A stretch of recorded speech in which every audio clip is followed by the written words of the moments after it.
Girls ng Zero ang eksena ngayon naman, mga boys ang magpapakitang hila sa pagkanta, mga sis, the Circo Boys!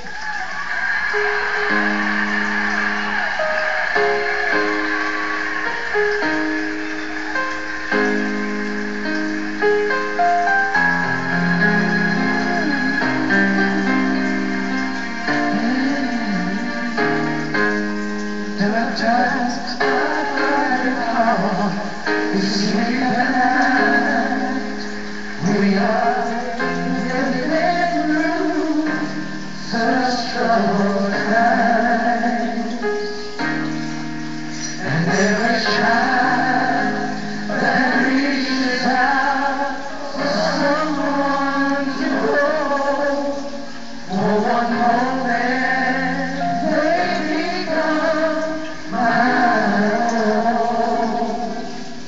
And how can I pretend that I don't know what's going on when every second, everything another soul is gone? And I believe that in my life I will see grace and homelessness, or giving up, or suffering. If we all stand together this one time, then no one will get left behind. Stand up for life. Stand up and hear me sing. Stand up for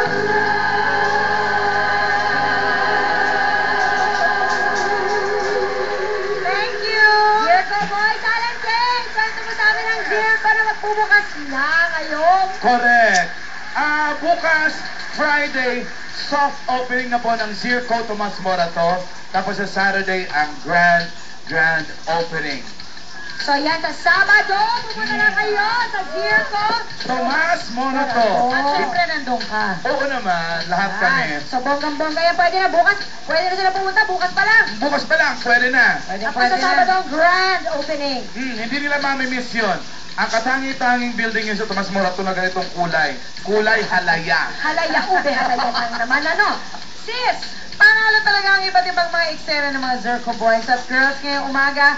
At eto pa, ang isang panalo, ang lucky home viewer natin na magkakaroon ng chance manalo ng mga instant prizes na ibibigay natin dito sa Sis, Kasali Ka! Hello! This is it na, sis! May kasiso naman tayong mananalo ng bonggang-bonggang papremyo dito sa Sis, Kasali Ka! Hello! Bubulutin ko na ngayon na